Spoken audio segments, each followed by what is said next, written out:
जब जुल्फ़िकार अली भुट्टो ने अपनी ताकत का इस्तेमाल करते हुए सेठ आबिद की बेटी नुसरत शाहीन को अगवा किया तो कैसे स्मगलर सेठ आबिद ने जुल्फ़िकार अली भुट्टो की बेटी को 5 मिनट में बरतानिया की यूनिवर्सिटी से उठवा लिया। कहानी काफ़ी इंटरेस्टिंग है, ज़रा गौर से सुनिएगा। कहा जाता है कि जुल्फ़िकार अली भुट्टो ने अरबपति बिजनेसमैन सेठ आबिद से 5 करोड़ बतौर पाकिस्तान पीपल पार्टी के लिए फंड मांगे। जब सेठ आबिद ने बतौर फंड देने के लिए साफ इनकार किया तो जुल्फ़िकार अली भुट्टो को बहुत गुस्सा आया। जुल्फ़िकार अली भुट्टो ने अपनी ताकत का इस्तेमाल करते हुए सेठ आबिद की गिरफ्तारी के लिए छापे मारे।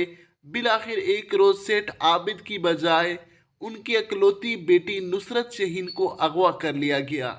जब सेठ आबिद को अपनी बेटी नुसरत शाहीन की गिरफ्तारी का इल्म हुआ तो उसने बरतानिया में ज़ेरे तालीम भुट्टो की साहिबजादी बेनज़ीर भुट्टो को चंद ही मिनटों में अगवा करवा लिया। सेठ आबिद की कैद में बेनज़ीर भुट्टो की बेटी थी और भुट्टो की कैद में सेठ आबिद की बेटी थी। जुल्फ़िकार अली भुट्टो और सेठ आबिद के दरमियान मामला तय पा गए और यूं ही जुल्फ़िकार अली भुट्टो ने सेठ आबिद के सामने अपने घुटने टेक दिए। भुट्टो ने सेठ आबिद की बेटी नुसरत शाहीन को रिहा कर दिया। तभी सेठ आबिद ने भुट्टो की बेटी बेनज़ीर भुट्टो को रिहा कर दिया। दोस्तों, वीडियो अच्छी लगी हो तो लाइक कर दें।